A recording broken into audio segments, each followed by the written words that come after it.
Vamos conversar com o Leandro Fortes, então, já está conectado aqui com a gente. Oi, Leandro, como você está? A gata Tudo bem, apareceu. ela Eu veio, ela agora estava eu estava falando reclamando que com ela não ele aqui nos aparecia à tarde, ela veio.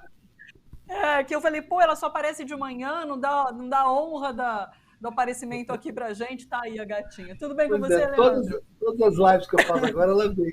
Não adianta eu tentar afastá-la, senão ela volta e fica chorando e tal. Então eu deixo ela quieta aqui, se não atrapalhar. Tá Ela tudo está bem, tudo curtindo o tranquilo. papo. Acho que ela Tá, gosta de escutar a sua voz, eu acho que ela provavelmente, né? presta Daí fica atenção aí na live. ouvindo.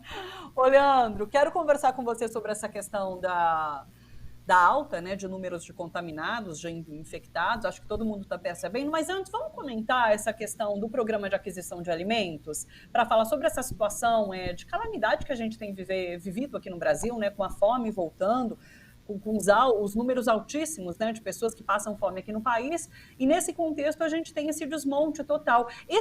O programa de aquisição de alimentos, que a gente sempre comentou sobre ele, né, ele foi transformado nesse novo programa que tem o nome de Alimenta Brasil. Quando o Bolsonaro transformou ali, tirou o Bolsa Família e fez o Auxílio Brasil, esse programa de aquisição de alimentos também mudou de nome, mas é esse programa que era muito conhecido, né? Tinha, inclusive, uma atuação enorme. A reportagem traz dados sobre essa atuação. E são números muito chocantes, pessoal. Eu vou trazer alguns deles para vocês se chocarem tanto quanto eu. Olha só, o número de unidades recebedoras dessas doações de alimentos por parte desse programa caiu de 17 mil em 2012 para 2.500 em 2020.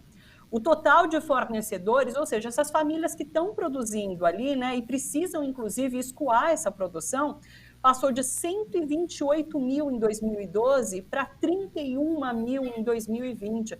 É uma queda, assim, fenomenal, né, Leandro? E é isso, é claro que a gente vive esse momento também por conta disso, desse desmonte de cooperativas, da atuação das famílias ali com a agricultura. Como que você está vendo isso? Isso faz parte de um projeto maior, que é o desmonte da política de estoque reguladores, que é uma política que sempre existiu no Brasil no papel, mas que ela virou uma política de fato dos governos Lula e Dilma. E é uma fórmula simples, uma coisa que foi pensada há muitos anos para que não houvesse escassez nem aumento de preço de alimentos. Ou seja, o governo compra os estoques, né? E ele mantém os seus armazéns abarrotados de alimento, porque quando tem algum tipo de desabastecimento ou queda de preço, ou alta de preço, ele equilibra os preços e fornece o alimento. É para isso que uma das grandes funções do Estado é manter o seu povo alimentado. Só que o neoliberalismo ele não concorda com essa tese, porque o neoliberalismo precisa permanentemente de reservas de desempregados e de famélicos. Os desempregados eles têm uma função de manter a precarização nos seus níveis mais baixos, nos empregos urbanos, principalmente. Mas no campo, você precisa de sociedades famélicas, de pessoas famintas, para trabalhar em regime de escravidão, ou seja, por comida. Né? Quanto mais fome, a pessoa acaba trabalhando por comida. Então, toda a política de Estado nessa área do governo Bolsonaro é uma política para o agronegócio, é uma política para a produção de commodities, venda e exportação, que só serve aos grandes proprietários de terra, aos latifundiários, né, aos donos do agronegócio. Então, é uma política de extrema direita, é uma política neoliberal, uma política que vê no campo como um produtor de commodities, não de comida. Então ele asfixia a agricultura familiar para que esses pequenos e médios produtores acabem saindo do campo e entregando as suas terras para os grandes proprietários. E aí o latifúndio toma conta do sistema produtivo do país, agrícola produtivo. É um plano de destruição nacional, Thalita, mais um plano de destruição nacional. O Bolsonaro ele não está preocupado com as pessoas passando fome.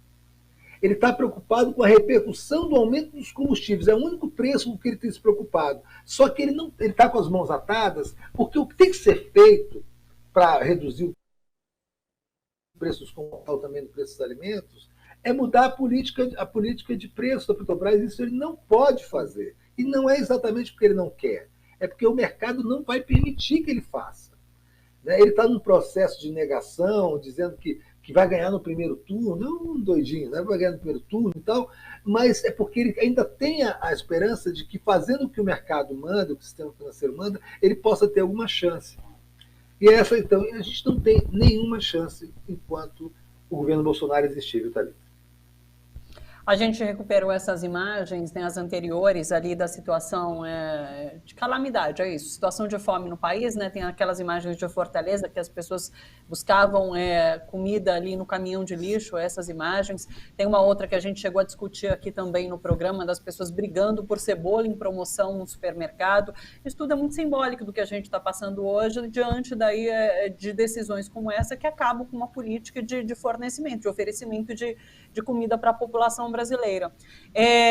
Você fala sobre essa questão do liberalismo, né, Leandro?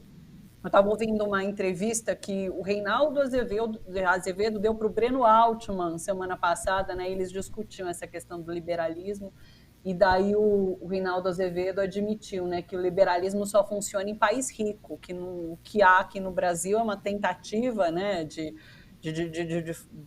na verdade, existem pessoas que representam o liberalismo, se dizem liberais, mas que na verdade, são só com a pauta de costumes, né? Enfim, na economia não são, era toda uma discussão, mas que não dá para ter. Num país pobre como o Brasil, o liberalismo não funciona, não tem nem como pensar numa implantação aqui, né? A gente precisa de um Estado bastante forte, justamente para atuar nessas situações, né? Então, é como você costuma dizer, são problemas muito estruturais, né? Do que é o país nesse momento, são problemas profundos, de fato.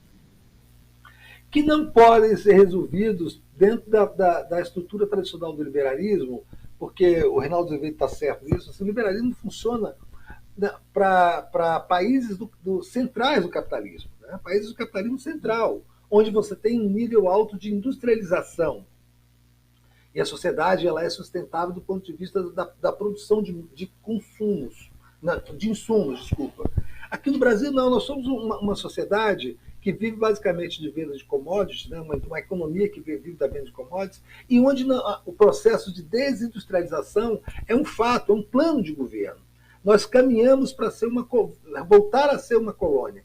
Esse processo, inclusive, já é denominado por muitos cientistas políticos como um processo de neocolonização, né?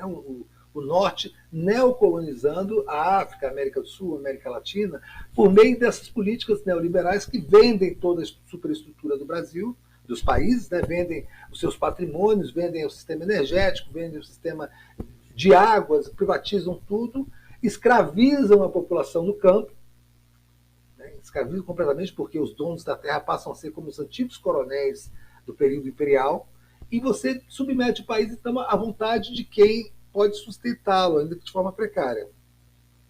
É uma discussão, inclusive, sobre soberania, Thalita. É uma coisa que a gente tem que não é uma discussão qualquer. Nós caminhamos com o Bolsonaro o risco de virar uma colônia mesmo, uma colônia no seu sentido mais estrito, né? A gente depende das vontades da metrópole, de quem nos comanda, no caso seria os Estados Unidos, a União Europeia, para sobreviver. E eles vão ditando as normas do que pode e do que não pode ser feito aqui, uma dominação colonial. Mas, talvez o pano de fundo da importância da eleição de Lula agora em outubro é evitar que nós nos tornemos uma colônia, uma coisa parecida como Porto Rico é para os Estados Unidos, um protetorado, que é subjugado, explorado, humilhado e não pode viver sem o seu dono porque senão morre de fome, porque tudo foi vendido, tudo foi tomado. Nós somos um país grande, com uma história diferente, né? Então a gente pode retomar esse fio da meada da história com a eleição do Lula, com certeza.